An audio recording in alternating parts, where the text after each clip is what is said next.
Breaking news చూస్తున్నాం. Encounter నేపథ్యంలో ములుగు జిల్లాలో పోలీసులు హై అలర్ట్ ప్రకటించారు.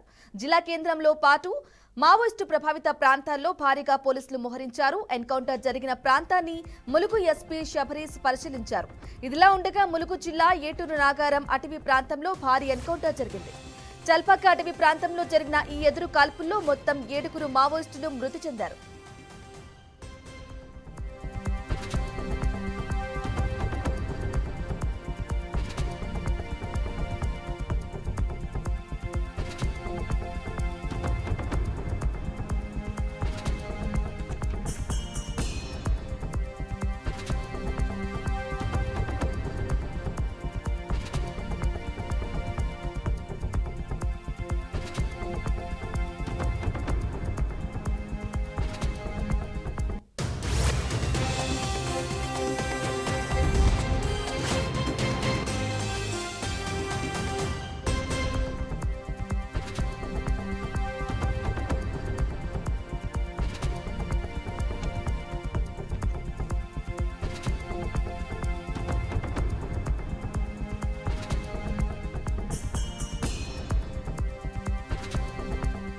ఇల్లందు నర్సంపేట ఏరియా కమిటీ కార్యదర్శి భద్రు అలియాస్ పాపనతో పాటు అతడి దళ సభ్యులు మృతి చెందారు. మృతుల్లో Kurasam Mangu alias Bhadru alias Papanna, Egulapu Mallaiah alias Madhu, Mussaki Deval alias Karunakar, Mussaki Jamuna, Jaisingh, Kishore, Kamesh ఉన్నట్లు సమాచారం. అయితే ఎన్కౌంటర్ నేపథ్యంలో మావోయిస్టుల నుంచి ప్రతీకార చర్యలు ఎదుర్కొనే అవకాశం ఉన్నందున అన్ని పోలీస్ స్టేషన్లను అప్రమత్తం చేశారు.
బ్రేకింగ్ న్యూస్ చూస్తున్నాం. ఎన్కౌంటర్ నేపథ్యంలో ములుగు జిల్లాలో పోలీసులు హై అలర్ట్ ప్రకటించారు. జిల్లా కేంద్రంలో పాటు మావోయిస్టు ప్రభావిత ప్రాంతాల్లో భారీగా పోలీసులు మోహరించారు. ఎన్కౌంటర్ జరిగిన ప్రాంతాన్ని ములుగు ఎస్పీ శబరీష్ పరిశీలించారు.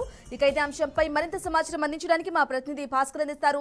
భాస్కర్, చెప్పండి, మావోయిస్టులు కోతం చల్పాక అడవుల్లో జల్లెడ పడుతున్నట్లుగా తెలుస్తోంది. ఎదురు కాల్పులు జరిగిన నేపథ్యంలో 7 మావోయిస్టులు మృతి చెందినట్లుగా తెలుస్తోంది. దీనికి సంబంధించి డీటెయిల్స్ ఇవ్వండి. గ్రామని మావోయిస్ట్ ఎదురుకాతుల్లో 8 మంది నక్సలైట్ అక్కడక్కడే మృతి చెందినట్టు తెలుస్తుంది. ఎందుకంటే వీరంతా కూడా ఒక ప్రాంతం ఏదంటే నేతలు మావోయిస్టు కాబట్టి నేపథ్యంలోనే గతంలో జరిగినటువంటి ఎన్కౌంటర్ జరిగింది. పెద్ద మొత్తంలో ఏటూరు నగరం చెల్పాక ప్రాంతాల్లో పెద్ద మొత్తంలో దుండగారైన మొత్తం కాల్పుల మోత తుపాకుల మోతతో దత్తరిల్లిపోతుంది. అయితే ఇక్కడ చెల్పాక నుంచి 12 కిలోమీటర్ల దూరంలో ఉండే రోడ్డు మార్గంలో అక్కడి నుంచి వెళ్లాల్సిన వస్తుంది. ఆ నేపథ్యంలోనే ఉదయం 4 గంటల ప్రాంతంలో ఒక రౌండ్ కాల్పులు జరిపారు పోలీసులు. ఆ తర్వాత 4:30 నుంచి 7 గంటల మధ్య మరొక 2 రౌండ్ కాల్పులు జరిపారు పోలీసులు. అయితే వీరు తరచపడండి మావోయిస్టు 8 మంది మావోయిస్టులు తరచపడగా వాళ్ళకి ఎదురు కాల్పుల్లో 7 మావోయిస్టులు అయితే మృతి చెందినట్టు తెలుస్తుంది. కాగా అర్ధరాత్రి దాటిన తర్వాత ఇందులో కుమ్మింగ్ చేస్తున్న నేపథ్యంలో గ్రైన్స్ బలగాలకు మావోయిస్టులకు ఎదురుపడినట్టు తెలిసింది. ఆ నేపథ్యంలోనే మావోయిస్టు కూడా అటువైపు నుంచి వెళ్తున్న నేపథ్యంలోనే ఒకసారిగా ఎదురు కావడంతో కాల్పులు జరిపారు. అక్కడికి వెంటనే 7 మావోయిస్టులు అక్కడక్కడే మృతి చెందిన పరిస్థితి. ఇదంతా కూడా కేంద్ర కమిటీ సభ్యులు కూడా తెలిసింది. దీంట్లో మొత్తం దగ్గర నుండి మావోయిస్టుల నుంచి భారీ ఎదురుదెబ్బలాడింది. ఈ నేపథ్యంలో మొత్తం కుర్సం మంగు, భద్రు, పాపన్న, టీసీఎం సెక్రటరీ, ఇల్లందు నర్సంపేటకు చెందినటువంటి ఎంత మావోయిస్టు నేతలు తెలుస్తుంది. అయితే ఈ గోపాలపురం మల్లయ్య, మధు, కార్యదర్శి ఏటూరు నాగర్, మహాదేవ్పూర్ ఏసీ నేతలంతా కూడా ఇలా అంటే కీలక నేతలంతా కూడా ఇలా ఏతుల్లో కేంద్ర కమిటీ స్థాయిలో పనిచేసిన నేతలంతా కూడా ఈ మృతుల్లో ఉన్నట్టు తెలుస్తుంది. వీరి దగ్గర నుంచి పోలీసులు AK-47 రైఫిల్, AK-47 రైఫిల్స్ స్వాధీనం చేసినట్టు తెలుస్తుంది.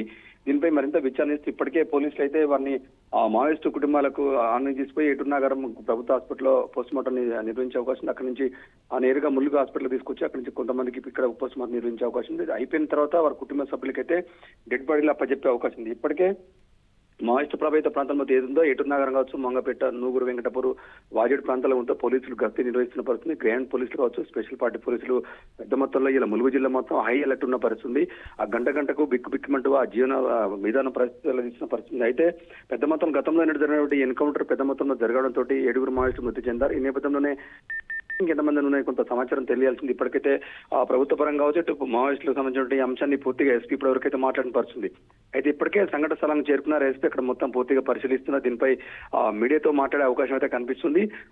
7 మావోయిస్టులనే ఇంకెంతమంది కొంతమంది మిస్ అయ్యారనేది కొంత క్లారిటీ రావాల్సిన అవుతుంది. ఇప్పటికైతే దీన్ని పోస్ట్ మార్టం నిమిత్తం అయితే ప్రభుత్వ హాస్పిటల్ తరలించారు. బ్రాహ్మణ్ అయితే భాస్కర్ చెప్పండి, ఎన్కౌంటర్ నేపథ్యంలో మావోయిస్టుల నుంచి కూడా ప్రతీకార చర్యలు ఎదురయ్యేట్లుగా అవకాశాలు ఉన్నట్లుగా 144 సెక్షన్ కూడా అమలు చేశారు, అప్రమత్తం చేశారు పోలీస్ స్టేషన్లు కూడా. దీనికి సంబంధించి అంటే ఎప్పటి వరకు కొనసాగే అవకాశం ఉంది 144 సెక్షన్?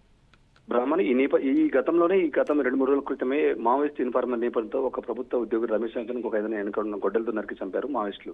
అయితే ఇక్కడ ఉన్నటువంటి ప్రతి మూమెంట్స్ ని పోలీసులకు చేరవేసిన ఒక నేపథ్యంతో ఇప్పటికే కొంత మావోయిస్టులు మూమెంట్స్ అయితే పెంచిన పరిస్థితి. ఇప్పటికి రోజుకు మావోయిస్టులు మూమెంట్ తగ్గుతుంది, ప్రభావితం అని చెప్పి ప్రభుత్వానికి రిపోర్ట్ ఇస్తున్న నేపథ్యంలో పోలీసులు కొంత అలర్ట్ అయిన పరిస్థితి. ఆ నేపథ్యంలోనే పోలీసులకు మావోయిస్టులకు మధ్య ఎదురుకాల్పులు జరిగినాయి. అక్కడ ఎదురుకాల్పుల్లో 7 మృతి చెందింది. అయితే అక్కడ ప్రభావిత ప్రాంతం మొత్తం కూడా ఏటూరు నాగారం, ములుగు, వాజేడు ప్రభావిత ప్రాంతం మొత్తం 144 సెక్షన్ కొనసాగుతుంది. ఈ 144 సెక్షన్ సాయంత్రం వరకు కూడా కంటిన్యూ అయ్యే అవకాశం ఉంది. ఎందుకంటే వారిని పోస్ట్ మార్టం నిర్వహించిన తర్వాత కొంతమంది ఏటూరు నాగారం మా ప్రభుత్వ హాస్పిటల్లో ఒకరికి మాత్రమే పోస్ట్ మార్టం నిర్వహించే అవకాశం ఉంది. అక్కడ నుంచి మరికొంత 6 మాత్రం ములుగు జిల్లా హెడ్ క్వార్టర్ తీసుకొచ్చే అవకాశం ఉంది. అక్కడ పోస్ట్ మార్టం నిర్వహించిన తదనంతరం వారి కుటుంబ సభ్యులకైతే డెడ్ బాడీని అప్పచెప్పే అవకాశం కనిపిస్తుంది. అయితే అయిపోయిన తర్వాత సాయంత్రం కూడా 144 సెక్షన్ కొనసాగే అవకాశం ఉంది. రేపు కూడా ఇలాంటి సంఘటన ఇట్లనే ఉధృత వాతావరణం ఉంటే మాత్రం రేపు కూడా కంటిన్యూ అయ్యే అవకాశం కనిపిస్తుంది. ఇప్పటివరకైతే ఎప్పటికప్పుడు అటు ములుగు జిల్లా పోలీస్ ఎస్పీ కావచ్చు, పోలీసు బలగాలు మొత్తం పూర్తిగా పరిశీలిస్తున్నాయి. ఎక్కడెక్కడ మొత్తం పోలీసు బలగాలు అయితే ములుగు జిల్లా మొత్తం ఉద్రిక్త వాతావరణం చోటు చేసుకున్న పరిస్థితుంది. ఆ నేపథ్యంలోనే అయితే పూర్తిగా కంట్రోల్ గా వచ్చినట్టు పరిస్థితుంది. ఆ నేపథ్యంలో వీరికి మరి కాసేపట్లో పోస్ట్ మార్టం కంప్లీట్ అవుతుంది. వారి కుటుంబ సభ్యులకి అప్పచెప్పే అవకాశం ఉంది. బ్రాహ్మణ్ right Bhaskar, thank you for the updates.